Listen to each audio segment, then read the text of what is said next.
BRS పై విరుచుకుపడ్డారు deputy CM Mallu Bhatti Vikramarka. BRS 10 ఏళ్ల పాలనలో జరిగిన ఆర్థిక దోపిడీని లెక్కలతో సహా బయటపెడతామన్నారు. పుట్టబోయే బిడ్డలపై కూడా బీఆర్ఎస్ అప్పుల భారం మోపిందని ఫైర్ అయ్యారు. ఏదేమైనా తాము ఇచ్చిన హామీలను అమలు చేసి తీరుతామన్నారు. ఈరోజు ఇందిరమ్మ ప్రభుత్వం ప్రజా ప్రభుత్వంగా మాటిస్తా ఉన్నాం.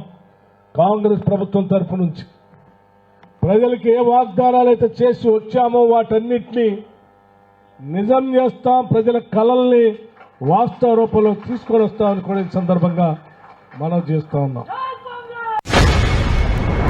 గుండాగర్ది నైచల్తా ఇదర్ నైచలేగా పొరపాటును ఎవరైనా మా ఇష్టం వచ్చినట్టు చేసుకోవచ్చనే ప్రయత్నం చేస్తే ప్రజల ధన మాన ప్రాణాలు కాపాడటానికి పోలీసు యంత్రాంగం మిగతా యంత్రాంగాల్ని ప్రభుత్వ పరంగా వ్యవస్థీకృతం చేసి పెట్టాం. పాలించి రాష్ట్రాన్ని అధోగతి పాలు చేశారు. ఆర్థిక పరిస్థితిని హతలాకుతలం చేశారు.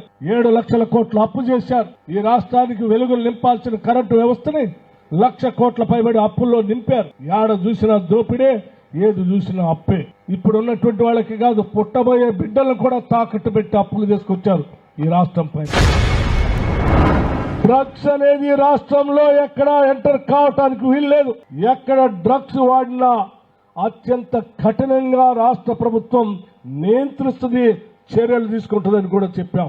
హైదరాబాద్ నగరంలో ఉన్నటువంటి తల్లిదండ్రులు ధైర్యంగా తన బిడ్డలకు ఎటువంటి అపాయం లేదు, ఇబ్బంది లేదు అనేటువంటి నమ్మకం కలిగించేటట్టుగా హైదరాబాద్ నగరం డ్రగ్స్ ఫ్రీ నగరంగా మార్చడమే మా అందరి ముందున్నటువంటి లక్ష్యం.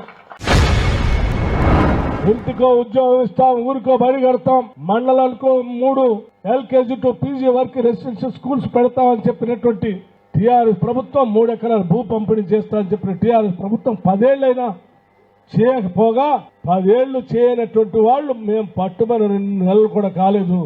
కాంగ్రెస్ వాళ్ళు అది చేయలేదు, ఇది చేయలేదు. సిగ్గుందా మీకు?